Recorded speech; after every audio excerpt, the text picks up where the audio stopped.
நடுக்கத்தோடு இருந்துச்சுன்னா பிள்ளைகள்லாம் என்ன பார்க்குறாங்க, அவமானமாக இருக்குது. மாடியிலிருந்து பாக்யராஜ் கீழே போகும் மாணவிகளை பார்ப்பது. ஒரே ஒரு பூ வாசம் மட்டும் காற்றுக்கு ஆப்போசிட் டைரக்ஷனில் கூட ட்ராவல் பண்ணி வாசம் கொடுக்கும். வணக்கம் சார். எங்களுக்கு இந்த கணக்கு பாடத்தில் ஒரு புரியாத ஒரு விஷயம் இருக்குது சார். எல்லோரும் படிச்சுட்டு தான் வந்தால், ஆனால் இன்னும் எங்களுக்கு அது புரியவே இல்லை. நீங்கள் உங்களுடைய ஸ்டைலில் சொன்னீங்கன்னா எங்களுக்கெல்லாம் நல்லா புரியும்னு நினைக்கிறேன். இந்த ஏற்ற கோணம் இறக்க கோணம் பற்றி ஏதாவது கொஞ்சம் சொல்லுங்கள் சார். நான் ஸ்கூல் டேஸில் நடந்த இன்சிடெண்ட்டை ஞாபகப்படுத்திட்டு இருக்காரு.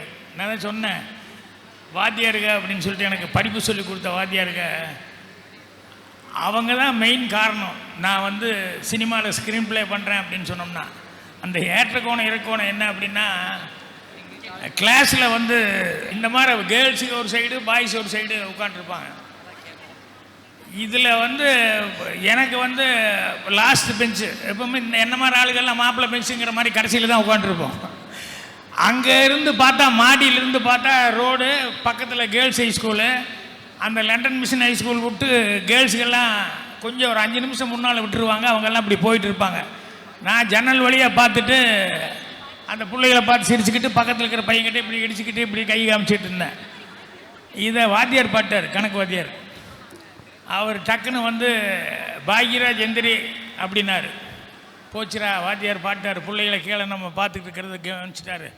சரி, அடியா பெஞ்சு மேலே சொல்ல போகிறாரா, இம்போசிஷன் கொடுக்க போகிறாரா, என்ன பண்ண போகிறாருன்னு சொல்லி ஒரு நடுக்கத்தோடு இருந்துச்சுன்னா பிள்ளைகள்லாம் என்ன பார்க்குறாங்க, அவமானமாக இருக்குது. அப்போ வாத்தியார் சொல்கிறார், எங்கள் சிகாமணி மாஸ்டர், மாடியில் உட்கார்ந்திருக்கும் பாக்யராஜ், கீழே வீதியில் லண்டன் மிஷன் ஹைஸ்கூல் பெண்கள் போய் கொண்டிருக்கிறார்கள் மாணவிகள்.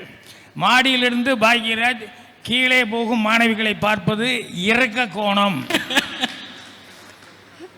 பதிலுக்கு மாணவிகள் யாராவது கீழே இருந்து மேலே இருக்கும் பாக்யராஜை பார்த்து சிரித்தால் அது ஏற்ற கோணம்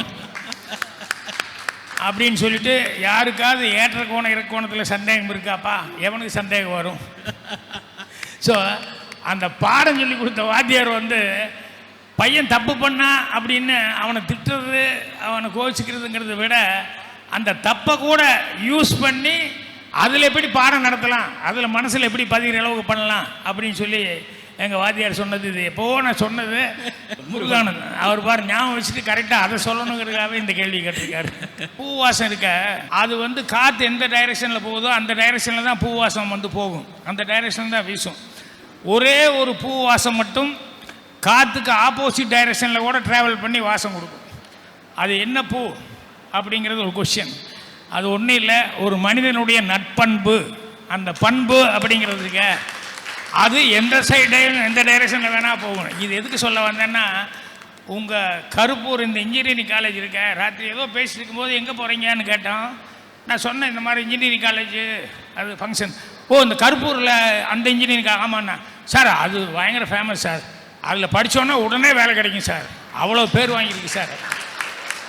ஸோ உங்கள் காலேஜை பற்றி இப்போ தான் நான் பேச வர்றேன். ஆனால் சொன்ன உடனேயுமே எந்த அளவுக்கு ரெஸ்பான்ஸ் இருக்குது அப்படிங்கிறத எனக்கு நினைக்கும் போது ரொம்ப பெருமையாக இருந்தது.